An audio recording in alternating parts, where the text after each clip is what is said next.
जयेभ्यो नमः सिद्धेभ्यः जय श्री ओम नमः सिद्धेभ्यः जय श्री ओम नमः सिद्धेभ्यः नमो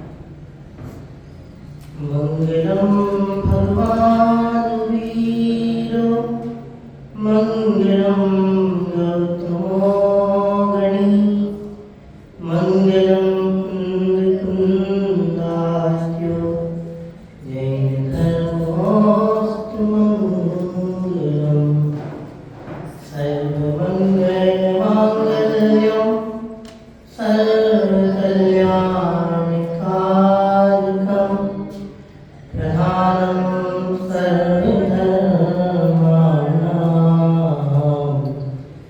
जैनं जयतु शासनं जैनं जयतु शासनं कारुण्यं कारं चिन्वद्भस्सवड्ढमानस्य दंसनमक्कं बोचामि जहाकं हम समासेने। पंच परमेष्टि भगवान की जय हो। अहिंसा परमो धर्म की जय हो। हमारे समक्ष कलिकाल श्रीमद आचार्य प्रवर कुंद महाराज द्वारा कृत ग्रंथ श्री अष्टपावड़ जी विराजमान है।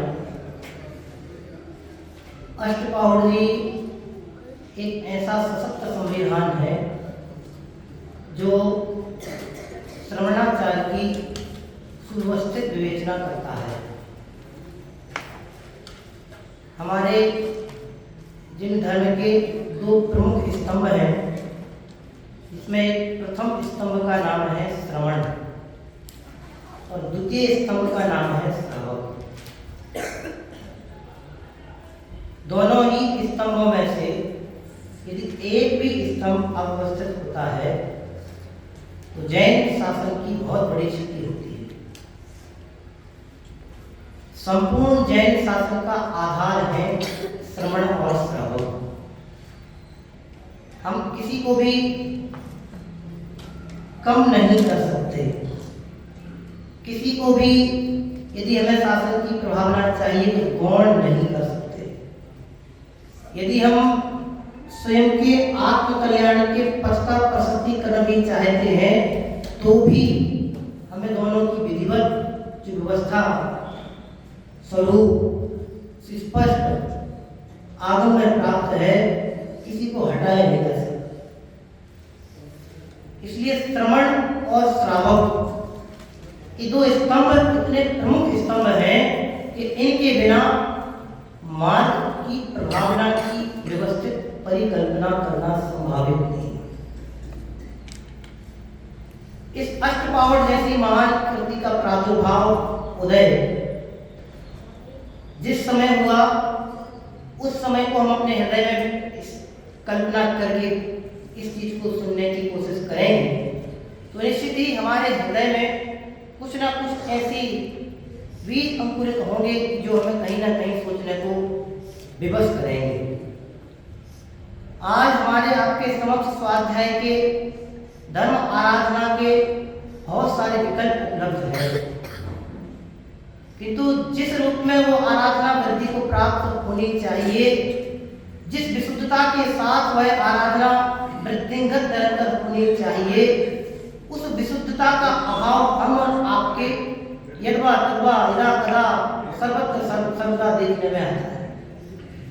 जिस समय श्रवणाचार शिथिलता को प्राप्त हुआ, जिस समय श्रवणाचार प्रश्न चिन्हित होने लगा, जिस समय श्रवणाचार अपनी परिसीमाओं का उल्लंघन करने लगा, तो उस समय श्रवणाचार की विधिवत विवेचना के लिए आचार्य कुंद जैसे महामनीषी सामने आए बड़ी सतर्कता के साथ, और उन्होंने श्रवणाचार की विवेचना बड़ी सतर्कता, गंभीरता, अनुकंपा, करुणा के साथ की कि नहीं, धर्म की प्रभावना यदि चाहिए तो वास्तविक धर्म कैसा है, इस तरह से।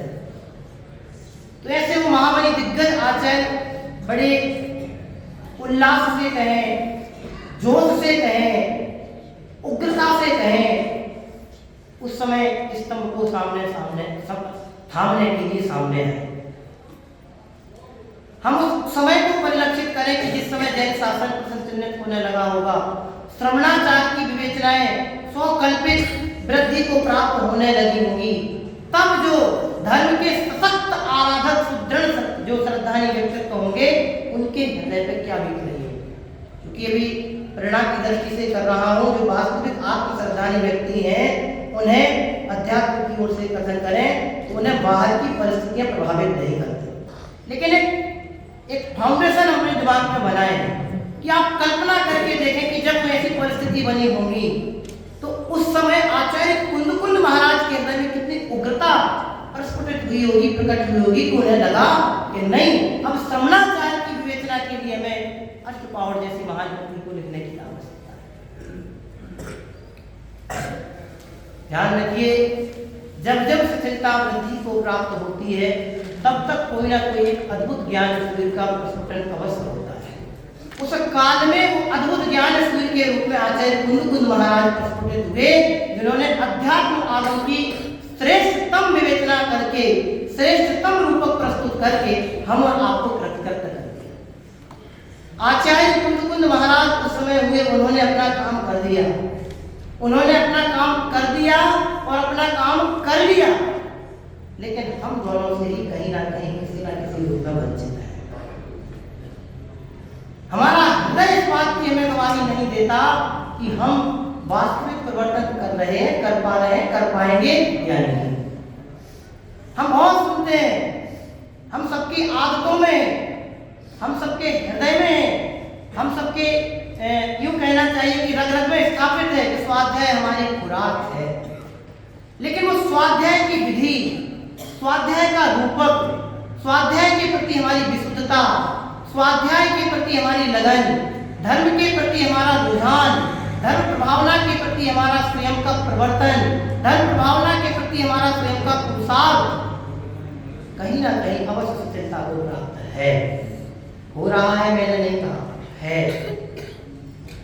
आप इसको उपालंब के रूप में मत लीजिएगा, आप इसको उग्रता के रूप में नहीं लीजिएगा, आप इसको आदेश या समाज सुधार की दृष्टि से नहीं लीजिएगा। आप सिर्फ उस शासन की बात को अपने हृदय में स्थापित करें कि जिन अनंत भगवंतों के, जिन अनंत तीर्थंकर भगवंतों के इस शाश्वत जिन धर्म की प्रभावना के लिए जिन्होंने अपने जीवन को सर्वस्व समर्पित कर दिया, आगम की सुदृढ़ सुस्पष्ट विवेचना के लिए लिखते लिखते जिनकी गर्दन, अपन बोलते ना वक्र गिरीवा, गर्दन टेढ़ी हो गई, ऐसे उनको क्या सूझे। हमारा हृदय इतना संकीर्णता को प्राप्त हो जाए, नहीं। यह जैन शासन के प्रति अन्याय है, और जैन शासन के प्रति अन्याय स्वयं के प्रति छल है। क्यों? एकमात्र जैन शासन जिन धर्म ही हमें आत्म कल्याण के पथ की प्रेरणा प्रदान करता है, यदि हम उस पथ को ही प्रसन्नचिन्हित करेंगे तो आत्म कल्याण के सारे विकल्प खत्म हो जाएंगे। कहां से उपलब्ध हो? ये शासन, ये भगवंतों की वाणी, ये तीर्थंकरों की दिव्य देशना, ये भगवंतों का जो संविधान हमको उपलब्ध हुआ है, अगर आज हम इसके साथ स्थिरता रखेंगे तो आप कल्पना कीजिए कि ये सब वार्ता हमारी धोती कल्पना के सिवा कुछ सिद्ध नहीं है। हम चाहते हैं कि हमारा आत्म कल्याण हो, हम चाहते हैं कि हमें भी सुखोपलब्धि हो, हम चाहते हैं कि हम भी अनंत संसार की दुखों से छूटें, हम चाहते हैं कि हमें भी अनंत शाश्वत अविनश्वर सुख की उपलब्धता हो। तो उसके लिए सशक्त पुरुषार्थ की आवश्यकता है। उसके लिए प्राप्त जो हमें व्यवस्था है, संविधान है, आगम है, उसके प्रति पूर्ण समर्पण भाव की आवश्यकता है।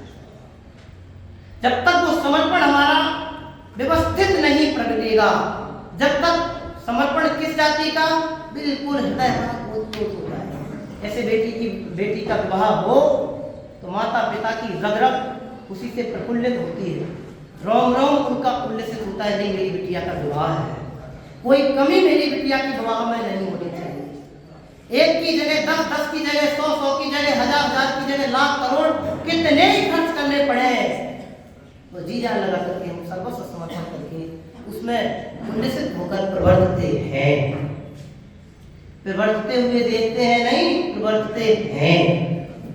हमारा पुरुषार्थ कितने उल्लास से, कितने प्रमोद भाव से, कितने आनंद से उस ओर परिलक्षित होता है। जगत की व्यवस्थाएं, जगत के व्यवहार निभाने के लिए हम और आपके समक्ष भरपूर समय, भरपूर व्यवस्थाएं, भरपूर सुविधाएं पूर्णतः अपने आप उपलब्ध होने लगती हैं। लेकिन जब बात आत्म कल्याण की और धर्म की भावना की आती है तो आजू बाजू की कुर्सियां हम ताकने लगते हैं। तो ऐसे समय में शासन की भावना की जिम्मेदारी किनकी? ऐसे समय में यदि हम आत्म कल्याण की भावना की बात करें तो उस जिम्मेदारी किसकी? यदि हम आराधना में परिवर्तन करें तो उसे आपके आने वाले समय में आपके भव के अभाव में कोई लाभ नहीं होने वाला है। हम कुंद महाराज को पढ़ करके उनके प्रति बहुत अहोभाव प्रकटाए, क्या आचार्य महाराज कुंद हुए, कितना अच्छा समय साथ अध्यात्म का प्रथम ग्रंथ जो सूत्रपात जिनके माध्यम से सब कुछ कर ले, उससे अपने को क्या लाभ होगा?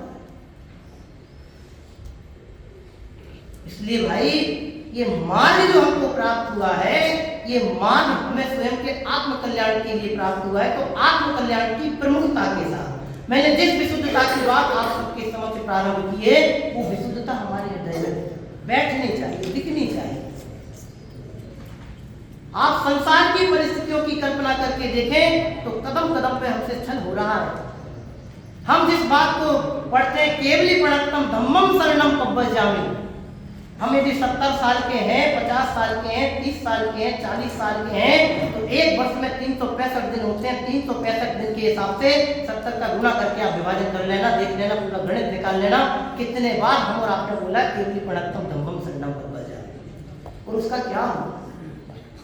पढ़ते डेली हैं केवली प्रणतम धम्मम शरणम पब्बजामि, केवली प्रणतम धम्मम शरणम पब्बजामि। क्या है धर्म की, क्या है केवली, क्या उनके द्वारा कहा गया है? ये सब बातें बहुत गहराई से विचारने की। ये कोई प्रश्न चिन्ह नहीं है, प्रश्न चिन्ह नहीं है, ये बात है सिर्फ प्रेरणा की। ये धर्म, ये संयोग, ये सुविधा, ये उत्सव, ये धार्मिक आयोजन, ये शिविर, ये अध्यात्म के सुश्रेष्ठतम आयतन हमें किसके लिए प्राप्त हुआ? यदि इन सबको प्राप्त करके यहाँ उपस्थित होकर के हमारे हृदय में जगत के पितु जहाँ के तहाँ बने हैं और हृदय में शांति का सूत्रपात नहीं होता है, तो समझना बात अभी प्रश्न चिन्ह को प्राप्त है। एक एग्जाम क्रॉस करने के लिए हम जीजान लगा देते हैं, इसलिए पढ़ाई करते हैं ना, जो यहाँ बच्चे दो चार बच्चों ने परीक्षाएं दिया है, पलंग पे चारों तरफ किताबें लगा देते हैं, पढ़ते हैं, एग्जाम देते हैं, कुछ नंबरों से रह जाए तो माथा टूटते हैं। दुनिया की पढ़ाई में आप फेल हो जाए तो माथा टूटना आपको लगता है, और यहाँ हम अनादिकाल से लेकर आज तक फेल होते हुए बैठे हैं तो भी हमारे हृदय में जूं तक नहीं रहेंगे। हमें नहीं लगता कि मुझे अपना आत्म कल्याण करना है, हमें नहीं लगता कि मुझे आत्म कल्याण के पथ में प्रवर्तना है, मुझे नहीं लगता कि ये जैन शासन मुझे बड़ी दुर्लभता से प्राप्त हुआ है। शायद आप पढ़ाएं आपको तो आधी माता बहने आपको बहाने लग जाए। कितनी अच्छी भावना अपने नर्क में भाई थी, क्या पवित्र आपके हमारे परिणाम थे, किन परिणामों पूर्वक आपने नरगति की वेदना को भोगते हुए किन परिणामों की भावना भाई, क्या आपने सोचा, और यहाँ के सब उसकी मिट्टी पलीत हो गई। कितनी सुश्रेष्ठतम हम भावना नरगति में भाते हैं, पढ़ते हैं, नरक गति में भाव न पाई मानुष तन को पाने की। इतना वेश दिगंबर भावना भाई ना। नरक गति में भाव न पाई, किन्ने भाई अनिल जी भाई साहब, किन्ने भाई, हमने भी गलत है, किन्ने भाई, नरक गति में भाव न भाई मानुष तन को पाने की। पा लिया ना, मिल गया ना, बैठे हैं ना प्राप्त करके, यहाँ की क्या कर रहे हैं, वेश दिगंबर धारण करके जिन पद को ही पाने की। वहां जाएंगे मनुष्य पर्याय की प्राप्ति हो, वहां जाकर के प्रभु हम और कुछ नहीं करेंगे, एक ही काम करेंगे, क्या करेंगे, वेश दिगंबर धारण करके जिन पद को ही पाने की। कितनी अच्छी उत्कृष्टतम भावना हमने भाई। और यहाँ आके सब पिटिया की चाय में लग गए, बच्चों को पढ़ाने में लग गए। ये तो छल है, और थोड़ी अच्छी समृद्ध भाषा में कहें तो अवर्णवाद है। जैन शासन मुझे आत्मकल्याण के लिए प्राप्त हुआ था, प्रभावना के लिए प्राप्त नहीं हुआ, और हमने लगा दिया उसको। ये सब मनाही नहीं कर रहा हूँ, ये अपने हृदय में उल्लास जगाने की बात आप सबके समक्ष रखने की कोशिश कर रहा हूँ कि प्रभु इतनी दुर्लभता से हमें जैन शासन तीर्थंकर भगवंतों की दिव्य देशना हमको प्राप्त हुई है। ये साक्षात पंचम काल के संवत्सरण है दिन मंदिर। आज तीर्थंकरों का विरह है, लेकिन तीर्थंकरों के प्रतिरूपक जो भगवंत हमारे समक्ष विराजमान है उनका विरह नहीं है। ये जीवंत तीर्थंकर है, शास्त्र आज हमारे बीच में। आज महावीर नहीं है, लेकिन महावीर के 600 वर्ष बाद जो अनुबद्ध केवली, श्रुत केवली, इसके बाद अंग ज्ञानधारी, उनका 600 वर्ष बाद जो अभाव होता गया, उसके बाद जो शास्त्र रूप ही जो हमारे बीच में उपलब्ध है, ये जीवंत तीर्थ के रूप में हमारे बीच में उपलब्ध है। ये तो जड़ तीर्थ है जो हमें देखते हैं। सम्मेद शेखर नहीं जाओगे तो चलेगा, गिरनार जी नहीं जाओगे तो चलेगा, अष्टापद नहीं जाओगे तो चलेगा, लेकिन शुद्धात्म शाश्वत तीर्थ की शरण नहीं जाओगे 1%। ये आचार्य कुंद महाराज ने उस शाश्वत तीर्थ का उद्घोष हमारे बीच में किया है, उस दिन धर्म की विवेचना हमारे बीच में की है। तीर्थों को खोजने के लिए हमने हजारों किलोमीटर की पद यात्राएं अनेकों बार तय की है, अभी भी हम करते हैं। सालाना सबके प्रोग्राम फिक्स होते हैं कि वहां जाना है। तीर्थ पर जाकर के भी हमने शाश्वत तीर्थ की पहचान नहीं की, तो उन तीर्थों पर जाना हमारा निरंतर हो गया। तीर्थ पर पहुंच करके भी हमने उस शाश्वत तीर्थ के परिचय में अपने आप को समर्पित नहीं किया, तो उन तीर्थों की वंदना हमारे लिए निरंतर हो गई। हम पढ़ते हैं ना, एक बार वंदे जो कोई ताहि नरक पशु गति नहीं होई। कितनी अच्छी महात्म गिनाया है। एक बार इस तीर्थ की जो वंदना कर ले, उसको नरक की रहने युगतियों की प्राप्ति होगी। गारंटी है, सर्टिफिकेट देते हैं, ये दे रहे हैं ना। ये कुंद महाराज का सर्टिफिकेट है कि आप इसके अनुसार प्रवर्तन करेंगे तो आप शिष्टाचार के परिहिंसक नहीं होंगे। आप जैन शासन की प्रभावना की एक सशक्त स्तंभ के रूप में जाने हैं। जनाने के लिए नहीं कह रहे, इतनी विशुद्धता हमारे हृदय में बनी। ये भाव हमारे पंडित साहब सिखाते हैं, ये भाव हमें भाव के अभाव के लिए प्राप्त हुआ है, और हमने समर्पित कर दिया इस भाव को नए भाव को बढ़ाने के लिए।